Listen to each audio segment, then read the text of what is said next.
room, this cabinet steps back 6 inches, and this cabinet stays this depth. The upper will step back to 6 inches so that we have that same 6-inch relief all the way around, and the upper cabinets will be 12 inches deep. We are keeping this 24-inch deep depth for the equipment. So the equipment is going here because we've got the room to come out here. If we pull this out that depth, we continually lose more of your den. So we don't want to lose your den. So this is going to be adjustable shelving here. Then there's going to be a bay of shelving here, and we'll adjust the spacing on that. Then there is this more or less width here that the TV goes here. His plan showed the TV going here. But when you sit on that couch, and that couch layout has to be where it is. We can't move it back any further. It crowds the breakfast room, and it crowds that corner there. It has to be there. The TV will sit right here, and it'll have an actuating arm that you just literally tilt it out slightly when you want to watch it, or if you're in the kitchen, you can just watch it from where it is, or you can just tilt it out a little further if you're in the breakfast room. But we need to get it so that you're not looking over your shoulder on that couch. If it were here, looking over your shoulder, we'll watch the side of the TV. So we're going to have 1, 2, 3, 4 bays, and then a TV, and then 1, 2, 3 bays. And then the desk. And then the desk. Now we're keeping a drawer stack. The plan called to remove the drawer stack, but we're keeping the drawer stack. And this is not extended. That's and this does not flush. pop up. Right. Everything moves back to 18 inches deep.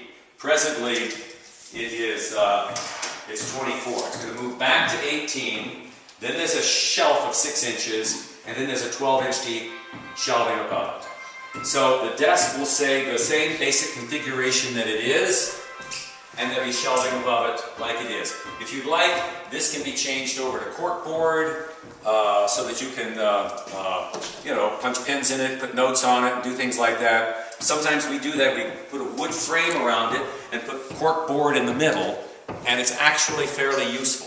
But you decide if that's too informal or too casual for you, then that's fine. We can change that. So there'll be a straight line here and a straight line there. And that's this room. Now when it comes to your couch, you said it was 90 by 50. If the 50 is from the back of the existing couch, it just comes to here. So there's really no return at all. If the 50 is from the front of the existing couch, it comes to here.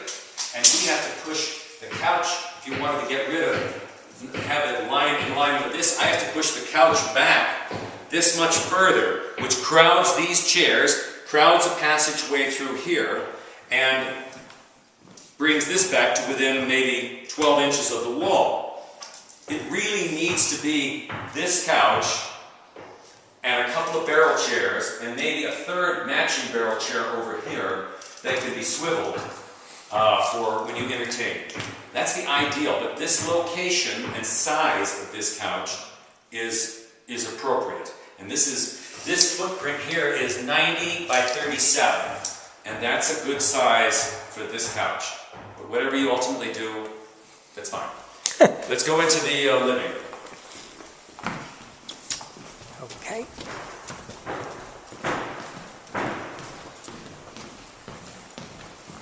In here, the cabinet is going to be built into this corner, as is in a picture that you sent.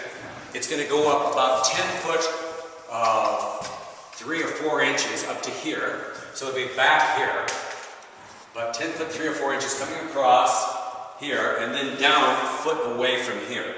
We're going with a flat front the whole way up, cupboards at a single cupboard, a pair of cupboards, and a single cupboard below it at 3 feet high.